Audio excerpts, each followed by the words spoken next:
All right, folks. His season was probably considered long done, but we can now put a wrap on his 2024 season. Let's do one final Joey Gallo update for 2024. But a doo Joey Gallo, he can't hit over 200, but he can sure smack a ball over the fence. It's the Joey Gallo update. So let's just wrap up the year. What did he do besides be injured a lot? In 223 at bats in 76 games, he had 10 home runs, and for the season, he batted 161. Oh, Now, I think the bigger question is, did he surpass striking out half the time like he did last year? And the answer is no. 223 at bats, 102 strikeouts. oh, But wait, he had three stolen bases this year? oh my God, 3 stolen bases. That's amazing. I'm amazed. 36 hits, 10 of them were home runs, and 9 were doubles. So half the time he got a hit, it was an extra base hit, or more than half the time. So who knows? Is Joey Gallo going to return next year? Well, how old is he? He's got to be about 31 or 32. So he may be near the end of, he's 30. Somebody will give him a contract. I just hope it's not a good team because I think he's like stuck in mediocrity for the rest of his career, batting 161. Well, he'd be perfect for the A's when they go to Sacramento next year. No, I'm going to take a look. I think Oakland is actually set at first base. Well, not Oakland, but Sacramento. Well, he And could yes, DH. he could DH. Yes, I know that. Let's see here. First base, Tyler Soderstrom, Ryan Noda, Tyler Nevin. I thought they had Brent Rooker playing first base, but no, he's a left fielder. Okay. One of the first basemen is 22, one of the first basemen is 28, and the other is 27. Oh, Well, I mean, maybe the 22-year-old is the best shot because, you don't just call it 22-year-olds willy-nilly. So let's see. Tyler Soderstrom, 189 at bats, 9 homers, batting average of 233. I don't know. And that's in 69 games. nice. Oh, God dang it. I just walked into that one. Wasn't even paying attention. You guys sideswiped me. But even Oakland, they're not that bad. I mean, I would think at this point, maybe his next stop is like Miami or some basement dweller. Wait, what if he's on the White Sox next year? Could you imagine all the post games with Ozzy talking about Joey Gallo? Now, I thought legitimately the White Sox, they had a first baseman. I want to say it was like Andrew Vaughn or somebody like that. Gavin Sheets and Andrew Vaughn. Andrew Vaughn is not that bad. And Gavin Sheets, I think, is not that bad either. Gavin Sheets, 233 with 10 homers. And that was that was in 139 games, so that's not really that good. But I thought Andrew Vaughn has possibilities. 246 with 19 homers, 70 RBIs in 149 games. That's average or maybe a little bit better than average. So I don't know. I just know that Joey Gallo is not coming to Cleveland. I don't want him. Hey, that was fun conversation. How about we talk about a crappy show? Hold on a second before we do. I want to say before we start, rest in peace, Megan Marshak. You were a real one. And I hope you're reunited with Nelson Rockefeller. And you're doing yeah, up there. Somebody hit the theme music, please. No, no, no. I've got a comment to say. So you're trying to tell me that in his final moments, talking about Nelson Rockefeller, Megan Marshak got boned? Somebody, anybody hit the theme music, please. That's going to be our tribute to Megan Marshak. You f***ed the vice president to death. Well, Well, as Yeah, far what are as you going to say now? Okay.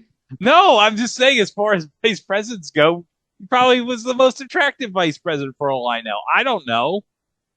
Nelson Rockefeller was the most attractive vice I don't know. president? He's more attractive than Dick Cheney or Mike Pence. Chico, we really need to play that theme music like right now. Can we please play the theme music now? Okay, hold on a second. Nelson Rockefeller is better looking than Kamala Harris. I'm just throwing that out there. No, No. Why is that a no? it's a woman. We can't do that to women. We can't Oh, objectify a woman. but at the same time, you objectifying straight white males. Hey, why the not? Hey, can we please play the opening? Oh, I did the theme music like 2 times ago. I'm just trying to wrap my brain around this shit. Okay, no more brain wrapping. It's too late. An anthology of the bad, the short-lived, and the forgotten shows and events from television history. You are listening to It Was a Thing on TV.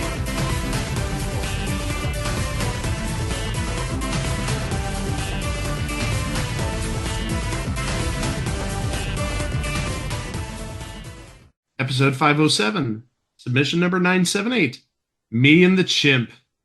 Me and the Chimp aired on CBS from January 13th to April 27th of 1972, 13 episodes.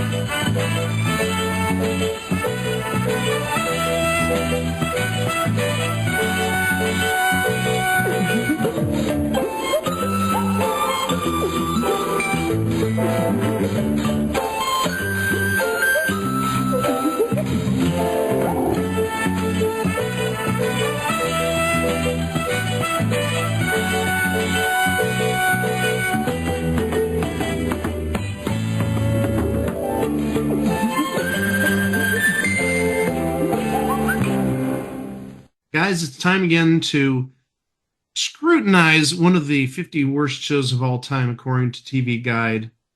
We are going to look at Me and the Chimp, which landed at position number 46 on the 50 worst TV shows of all time.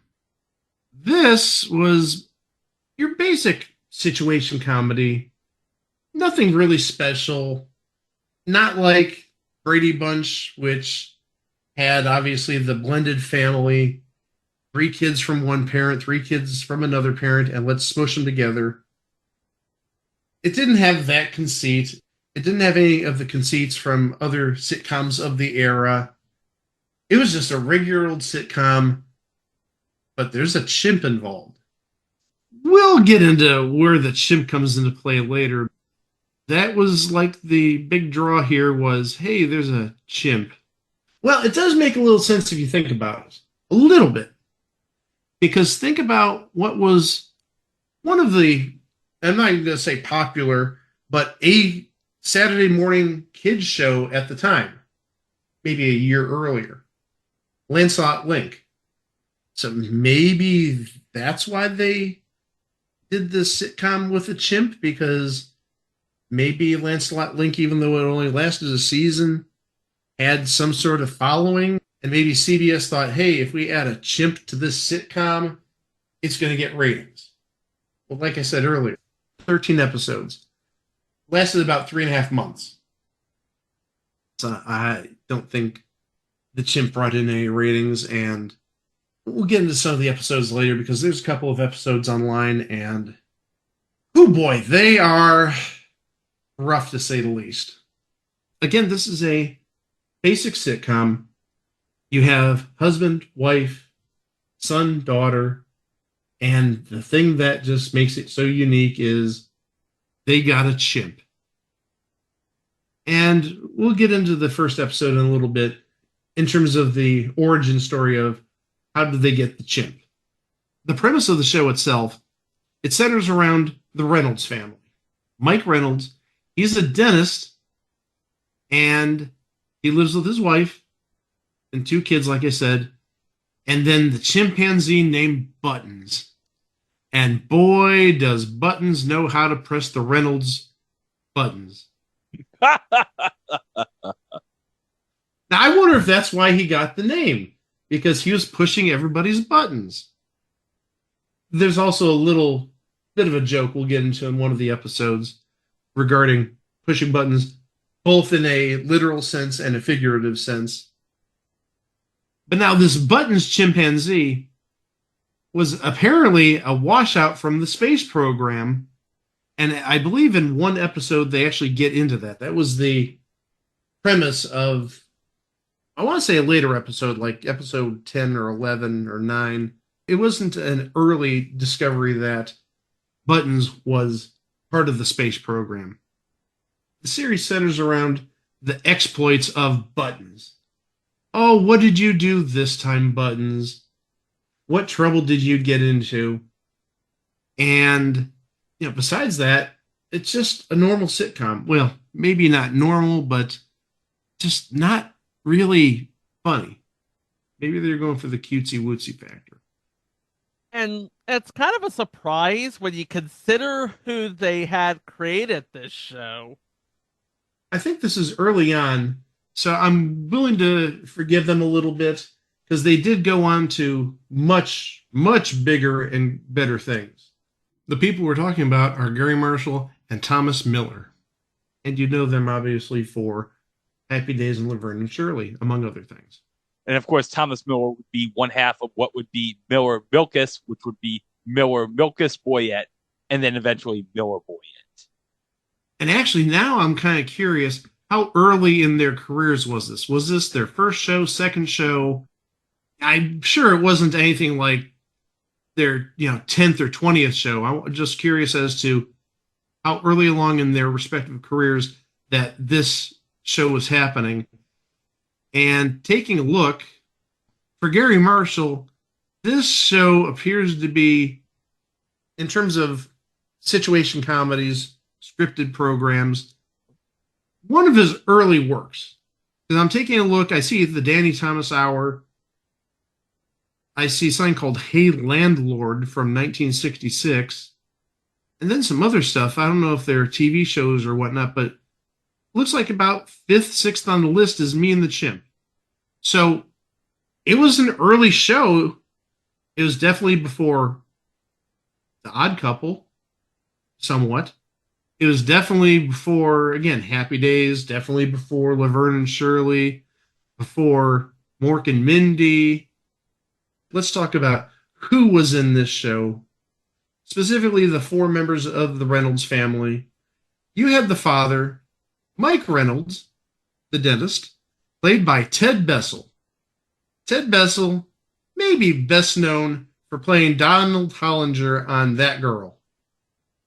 Is, I think, one of the love interests of Marlo Thomas. Also was on 19 episodes of Gomer Pyle.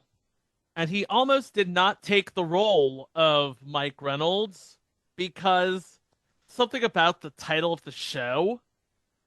He said he refused to participate when the title was first given as the grammatically incorrect The Chimp and I. That's not grammatically incorrect. I thought It isn't. you're supposed to, I thought you're supposed to say The Chimp and I versus Me and the Chimp, based on my recollection of learning English 35 years ago in high school. But who am I to judge? But still, you're gonna turn down a job because of a grammatically incorrect, or even, again, that assumption is incorrect. The title? That just sounds stupid. Especially for the reason that we're talking about. The Chimp and I versus Me and the Chimp. I'm sorry, if the title of the show was something a little more out there, like Buttons, the feces throwing chimp from outer space, yeah, that's a show that may leave a negative connotation on somebody's resume. Buttons, the feces throwing chimp from outer space. But Me and the Chimp, or The Chimp and I don't get why he did that, but whatever. And Ted Bessel has not been with us for closing in on 30 years. He passed away in October of 1996. His wife, Liz, was played by Anita Gillette. Where could we start with Anita Gillette? She has done so much stuff. She was on the game show circuit seemingly through the 70s and into the early 80s. She did Pyramid enough times. One place that I remember her, and I know we're going to be talking about this probably sooner rather than later for some reason, just call it a hunch. I remember her on the Fox sitcom from 2000, Normal, Ohio. Oh, with John Goodman. Among other people, yes. But she's done so much stuff. If you go back over the years, she did, after this, talking about 1973, she did the TV version of Bob and Carol and Ted and Alice, where she played the Alice role. But she had been on so many different shows over the years. OG Love American Style. Like I said, she did Pyramid for some time. She did 17 episodes of Quincy. Just, again, somebody that you would know. You see the face, you see her playing the games, you know who she is. Two people that you probably don't know because, well, one of them you might know. We'll start with the one you probably don't know. Playing the son, Scott Reynolds, is Scott C. Colden. Not known for being an actor, he's done almost 300 different TV shows and movies as a Foley recordist, a mixer, a sound effects editor over the last 30, 31 years. So he's basically gone from acting to the sound side, but his IMDb in terms of acting is not particularly deep. It only lasts 9 roles for him. He was Scott Stewart on Sigmund and the Sea Monsters. So his acting career was basically Me and the Chimp, Sigmund and the Sea Monsters, and that's it. He was on an episode of The FBI, which, in association with Warner Brothers, was a Quinn Martin production. He was also on 2 episodes of The Magical World of Disney in 1973. Oh, which ones? The Mystery in Dracula's Castle, Part 1 and 2. Hold on. You know what the mystery of Dracula's castle was? He had a lot of blood. Why did he have a lot of blood? I don't know. I'm making it up. I don't know the reason why there's a mystery at Dracula's castle. Because Disney needed the money, obviously. Oh, yeah, and it's not going to go that. It's Disney production. You don't want to scare the kiddies at like 7 o'clock on a Sunday. Moving on to the daughter, Kitty Reynolds, played by Cammie Kotler, best known starting the following fall season. She was Elizabeth Walton through the entire series, 212 episodes. And several reunion movies. And quite a few reunion movies, actually. And really, if you look at her career, not even really joking, all she's done has been Me and the Chimp and a TV movie called The Heist. But besides that, everything else on her resume, her IMDb, outside of what sounds like a Christmas movie for Hallmark or Lifetime, she was Elizabeth Walton. Not even joking about that. Starting with like the origin story for the Waltons, the Homecoming or Christmas Story, leading all the way to 1997's A Walton's Easter.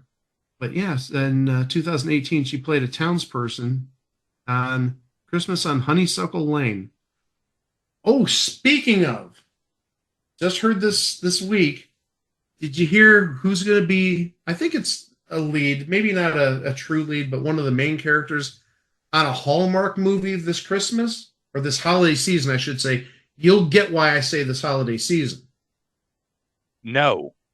Would you believe there's going to be a Hanukkah movie on Hallmark?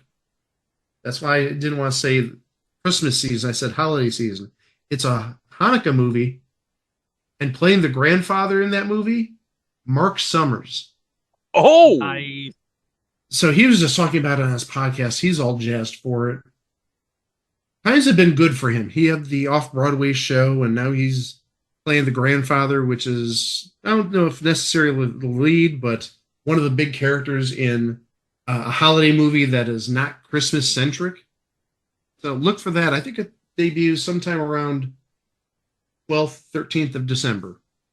And hey, speaking of Hallmark holiday movies, we might be covering one in December. Just one? Just one. But Ah. there's a very special reason why. So those are the four main characters. Just the Reynolds family. We've got some guests throughout. And we got 13 episodes. So this is going to be a quick little recap. Starting with episode 1, Mike's Day with Buttons. This is basically like an introductory episode.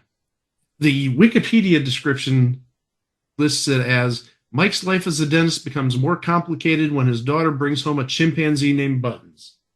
That's about as simplified as an introductory episode gets, but it gets a little deeper than that. After the chimpanzee, after Buttons is introduced to the family, and the adults say the monkey can stay, Buttons can stay, he gets into a little bit of mischief. If you remember, I told you earlier that Buttons was pushing some buttons, and I said it was in a literal and a figurative sense. What happened was Mike, the father, was doing some accounting on an adding machine, and he stepped away for a second, and while he was gone, Buttons pressed a couple buttons on the adding machine, or whatever you want to call it. And so when Mike comes back and continues his tabulations, his accounting, when he's all done, he's like, why does it say that I owe $20,000? Buttons! I don't think they even implicated Buttons, but, he's just getting into trouble. And then, later this episode, here's where hilarity really ensues. As I said, Mike Reynolds, he's a dentist. So he was working on a patient, and again, steps away for a while the patient is knocked out. They've got a mask over their mouth, and they're totally out of it. Buttons climbs up the patient and starts taking dental instruments and going into the person's mouth.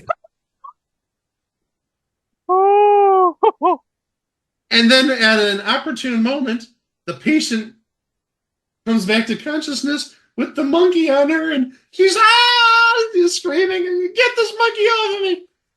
Buttons, what did you do this time?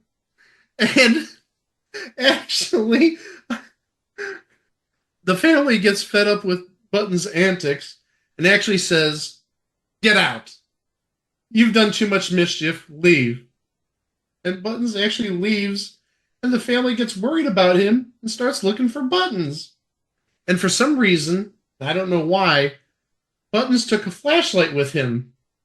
Ultimately, in the end, they found Buttons. Yay. There's your introductory episode. Oh, Buttons. In this episode, we actually have two names. The first name, and this is the patient in the dentistry office, the one who gets climbed on by Buttons the monkey. This person being climbed on by Buttons the monkey is Pearl Cutler, and she's played by Rita Shaw. Rita Shaw would be best known for playing Martha Grant, the housekeeper on the comedy series The Ghost and Mrs. Muir. I must be the only Ghost and Mrs. Muir fan here. I know exactly who she is. Rita Shaw was in 50 episodes, so she was on maybe not every episode, but darn close to every episode. And then the other name in this episode playing Dean is Dick Wilson. Oh my gosh, we get to talk about how Dick Wilson was typecast as a drunk, because we've talked about this a number of times. Every single role he played, seemingly he was a drunk or a bartender or a barfly or somebody who inhabits a bar. Is he in the Hall of Fame yet, Dick Wilson? I don't think so. We might as well put him in next year. We'll install both him and a bar in the Hall of Fame. And I don't think he actually played a drunk in this episode. I don't remember anybody being a drunk. but at the same time, maybe he's one of the people that Buttons the chimp ran into when Buttons ran away from home, and he could have been maybe a drunk person on the street or something. I really don't remember what type of personality anybody that Buttons the chimp ran into after he ran away. So after that first exciting episode, we get to go to episode 2, which is titled My Pet the Thief. Mike Reynolds is up against his wife Liz and his 2 children when he is against keeping the chimpanzee that they discovered in the park. They just discovered the chimp in the park? Okay. But we actually do have 2 names on this episode. The first one, playing cop number 1, is Bruce Kirby. Bruno Kirby's dad. Oh. But the bigger name, by far, playing Lavelle Wiggins, is Ruta Lee. What hasn't she done? I think we would all best know her as the dice roller on High Rollers in the original run, 1974 to 1976.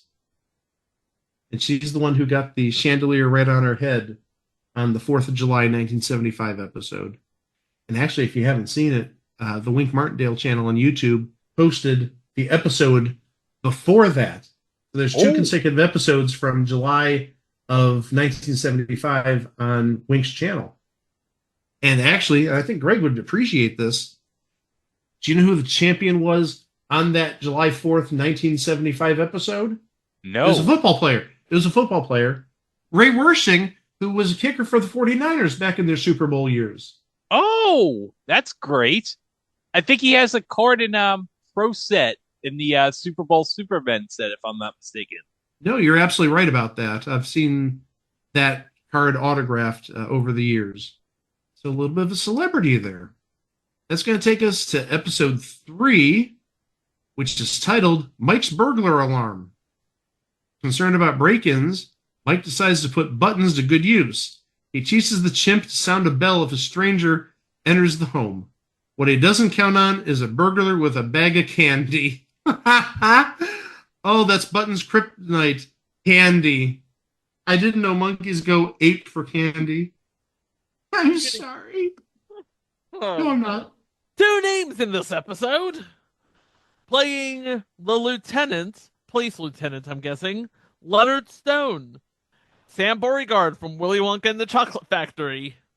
And playing a character named Arbogast, which I'm assuming is the Candyman. The Candyman can. Bernie Capel, ladies and gentlemen. From Love Boat and Get Smart, among other things. So already we got a lot of celebrities in these first couple of episodes. Will it carry over to episode 4? Let's find out. That 4th episode is titled Mike the Matchmaker. An encounter with the pretty owner of a female chimp causes... Oh my gosh. There's a female chimp involved now? An encounter with the pretty owner of a female chimp causes problems. Buttons is interested in his counterpart Mildred, but Mike is in trouble with his wife due to his attention to the young woman. Hey, Corky, what do you have to say about what's going to happen in this episode? You won't believe what happened. We haven't invoked Corky in a long time. Episode 5 is titled Mike's Big Act. Mike agrees to use the chimp Buttons in his magic act for the PTA. Trouble is, the ape doesn't know any tricks, so Mike attempts to teach a few in a hurry. Well, you know what they say. You can't teach an old chimp new tricks. I thought when you said you know what they say, I thought you were going to say all toasters toast. Yes! Thank you, Greg! I knew you were going to say that! Oh my gosh. I'm just suffering over here because this is getting so stupid and early in episode 5. We're using Buttons in the magic act, but the damn monkey doesn't know any tricks. So let's teach it a simple trick. Oh, look! I got a coin behind your ear. Oh, got your nose! Got your wallet. And the monkey's saying to himself, you got my wallet, I'm going to give you Ebola. Oh my gosh. Why? Kidding me? What else would a monkey have besides disease? Poop? Yes! Exactly. Yeah, because really on television in 1972, that's what people want to see. A monkey taking a huge wad of feces and whipping it at somebody. Basically telling Ted Bessel, hey, not only is this TV show a piece of shit, here's a real piece of shit. Whoosh. Now hold on a second, Mike. I live by the Long Island Game Farm, like maybe a half mile by my house. There was an ape that used to literally throw shit at people. He was getting revenge to humans for this TV show. Yeah, probably. And no joke, the monkey actually died because it was going nuts on some people. You know, I think that would actually improve the show quite a bit. The lost episode 14. Buttons goes bananas. Buttons starts going on a rampage around the city. And hilarity finally ensues. But no, instead of that, we get episode 6, The Lost Flashlight. There was a flashlight involved in that first episode when Buttons ran away. I don't know what it is with flashlights. Maybe Buttons is attracted to it or something. Buttons is responsible for a flashlight that goes missing at the drive-in theater. The neighborhood is kept in an uproar while the search is on for the missing item. They spend an episode trying to find a flashlight? That's my takeaway. It's too bad this was years before the song Flashlight. Flashlight! I actually would have gotten probably more enjoyment out of this episode if instead of a flashlight, it was a fleshlight. Now I really want that lost episode 14 to appear instead of losing a flashlight. The monkey goes wild around the city and hilarity and destruction ensue. Episode 7 is titled One Romantic Evening. Oh gosh, how is Buttons gonna ruin this? Mike plans a special anniversary dinner for Liz and asks Grandma to babysit. She's fine with the kids, but doesn't manage as well with Buttons, which means Mike must interrupt his evening to deal with the fallout. Hilarity does truly ensue, I think. Episode 8 is titled Tennis Anyone? When Mike's friend is rejected for a membership at the country club, he thinks it could be racist in nature. Mike decides to prove a point with his Chimp's help to root out bigotry. I really didn't think this show would venture into let's stamp out bigotry and racism. Yet here we are. With a chimp, no less. Playing Hancock in this episode is Norman Bartold. We've talked about him in the past because he played Mr. Brody on Teachers Only. I think he was in the first season where they did that little revamp. Episode 9 is titled The Paint Job. A paint manufacturer offers the Reynolds family a new look for their home, but the painters don't realize how difficult the job will be with Buttons the chimp around to assist. No, Buttons, don't help out with the paint job. You just cause more troubles than anything else. Go to your cave or your cage or get out of the way. Let people do their jobs without you interfering. I'm going to assume this is the painter or somebody associated with the paint crew named Goodrich, played by, and this guy would go on to really bigger and better things, not just a few years later, but even later in 72, Tom Bosley. Obviously, 2 years later, there would be Happy Days.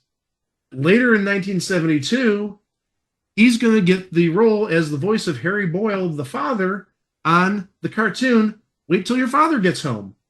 And we actually talked about that a few weeks ago because, as Greg noted, Wait Till Your Father Gets Home is getting a proper series release on Blu-ray. Next up is episode 10, entitled The Ghost Town.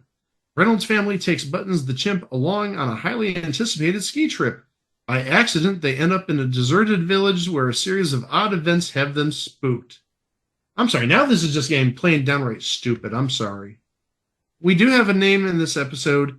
Playing Beatley is Noah Beery Jr. He was Joseph Rockford on the Rockford Files. So I'm guessing that's Jim Rockford's dad, James Garner's dad, on the Rockford Files. Episode 11 is titled Mike's Night In. The Reynolds family learned that Buttons was once a part of the U.S. space program and the government retains ownership. Mike is determined to fight to keep their beloved chimpanzee. Well, yeah, Buttons is a member of the family. He should stay with the Reynolds family. Government may not agree, but I don't want to say finders keepers, but yeah, finders keepers. We got the monkey. He's part of our family. Yeah. Episode 12 is titled Hoopla. Mike criticizes son Scott's basketball coach, and when the man quits, Mike has the job. But as the game approaches, the team is a player short, and the solution is to have Buttons, the chimp, suit up. I know this is an episode all three of us have seen. What do you guys want to say about it? I've got my own thoughts, but I want to hear you guys first. It was an episode.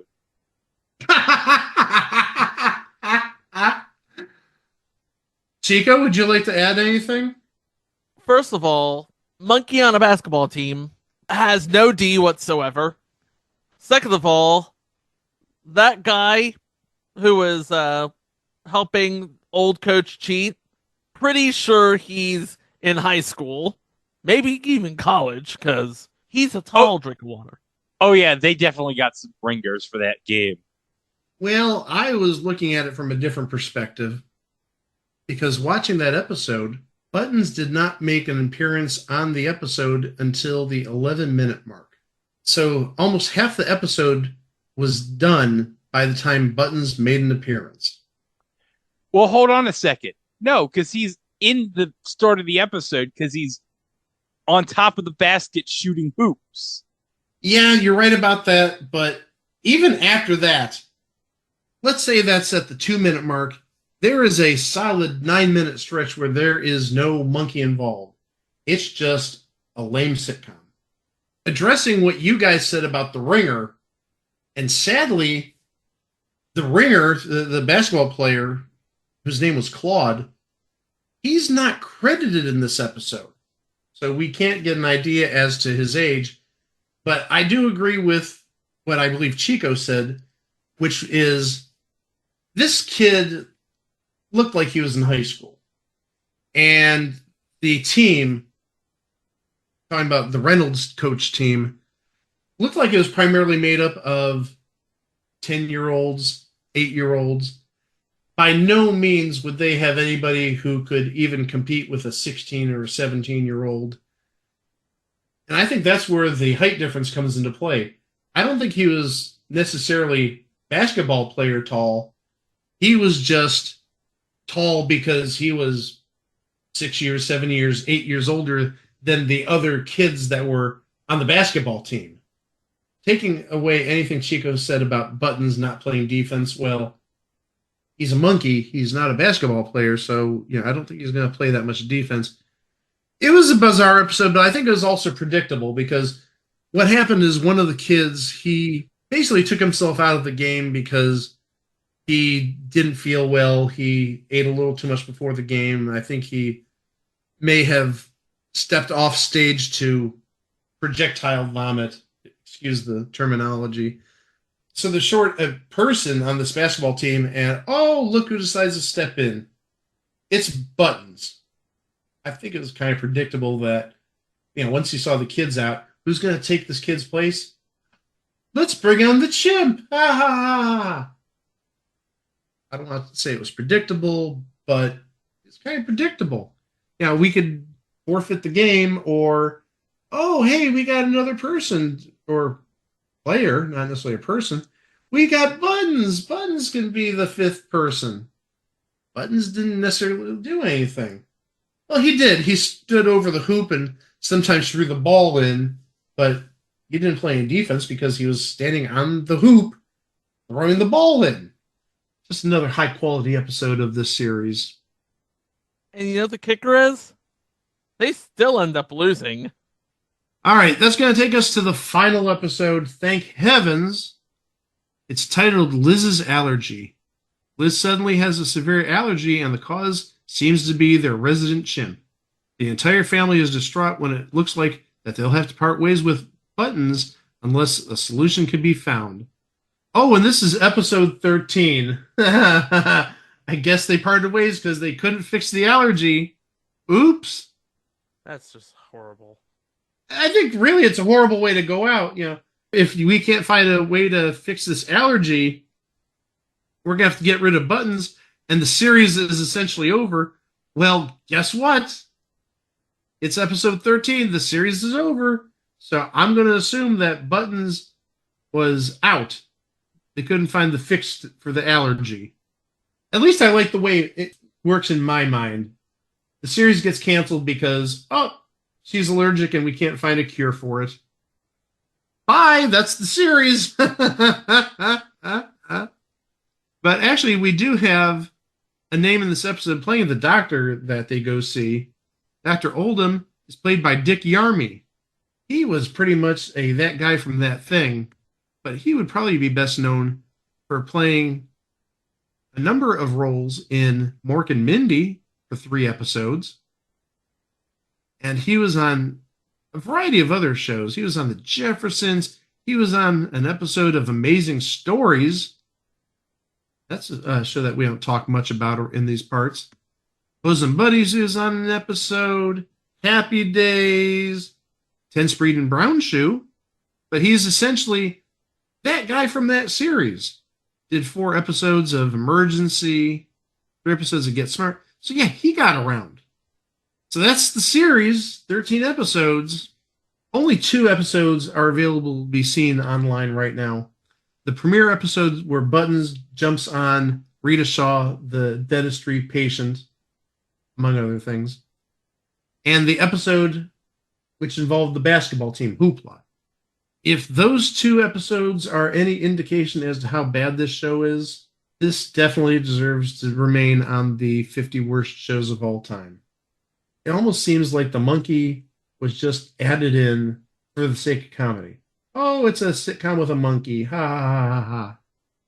And the thing is, if we look at the ratings, I have the ratings for 2 weeks. I have the ratings for January 31st to February 6th of 1972. And of the 64 shows on that week, Me and the Chimp came in tied at 54th. Interestingly enough, one of the shows that tied at 54th with Me and the Chimp, believe it or not, and this might be just unbelievable in 2024, 60 Minutes. I did not know the ratings were that bad early on for 60 Minutes. Did it have the NFL lead-in yet? It appears that 60 Minutes moved to Sunday nights in 1972, fall of 72, so it missed by a few months. But really, if you take a look at the shows that were below it, 62nd, the 3rd worst show of the week, believe it or not, was Bewitched. And then at the bottom, a show that I was getting into a little bit, I think it airs on Get TV every now and then, Nichols with James Garner. The other week of ratings I have is from 2 weeks later, so we're talking February 14th to 20th. Out of 63 shows, Me and the Chimp comes in at 53. It beat The Courtship of Eddie's Father. It beat Bewitched again. Now, admittedly, Bewitched, I think, is in its final season at this point, so it's on the outs. But still, 53rd out of 63, that's well below bottom third. You're not getting renewed. And I'm sure if we took a look at the schedule, I'm sure it would paint just an equally accurate picture as to why nobody watched it.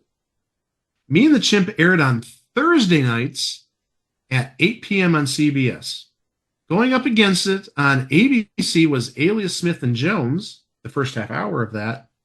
You're not beating NBC at this time, the first half hour of the Flip Wilson Show. And actually, taking a look, the show that followed Me and the Chimp on Thursdays on CBS at 8 o'clock, at 8:30 was My Three Sons. And this would have been My Three Sons' final season. Again, maybe it just got trounced by Flip Wilson and, to a lesser extent, Alias Smith and Jones. Should this be on the 50 worst shows of all time, and should it be higher than 46? Not that there's many places below 46 it can go, but should it still be on this list, essentially? You know, I always say, do your own research, form your own opinion, but yeah, it does. You know, I would agree with you on the form your own opinion part, but I think people have spoken between not just us, but comments online. If you look at the IMDb rating for Me and the Chimp, it's like a 3.7 for the series. only the worst shows get a rating of like 3.7.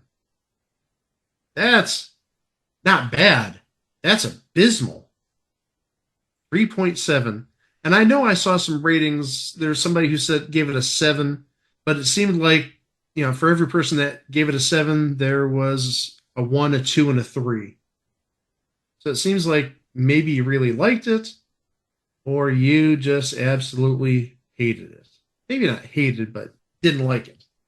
One other little bit of trivia, and maybe you guys saw this when watching that episode, the basketball episode. Did anybody else notice that the kitchen scene is the exact same kitchen from the Brady Bunch? Yes. But the rest of the house is not the Brady Bunch house. Just the kitchen was reused. What can we say about me and the chimp? They tried. They monkeyed around. Hilarity ensued. Mischief happened with a monkey. But really, in the end, this show, oh boy, it is a stinker, and it is justifiably just a basic thing on TV. Man, I need to open the windows to air out the stench from this episode. You can find us at our website, itwasathingontv.com, on Facebook at It Was a Thing on TV Podcast, and elsewhere at It Was a Thing on TV. You can find us in any podcast player, and we're also on YouTube, where you can subscribe to our channel to keep up to date with our releases, including what's coming up next time.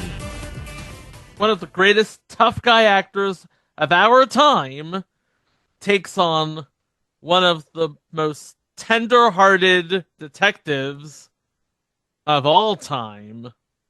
I just want to know one thing. Who loves you, baby? Did they at least have a stockpile of Tootsie Roll Pops handy, or lollipops? Yes. So there is a sense of authenticity. Okay. Bald guys are sucking on suckers next time on It Was a Thing on TV. For Greg, for Mike, I'm Chico. Thank you ever so much for listening. Please be kind to one another, and we will see you for the next one. Wow! Guys, I'm going to make a declaration. I want to see how this flies with you guys. Might Mr. Smith be the best television show with a chimp in history? Look at the competition. Mr. Smith, me and the Chimp, Lancelot Link, BJ and the Bear. Does BJ and the Bear have the best series with a chimp, or would you give it to Mr. Smith? No, I'd give it to BJ and the Bear because it had Sheriff Lobo, and as we all know, I miss Sheriff Lobo. But we loved Mr. Smith around here, though. And we love Bobo. So it's Lobo versus Bobo. Oh, gosh.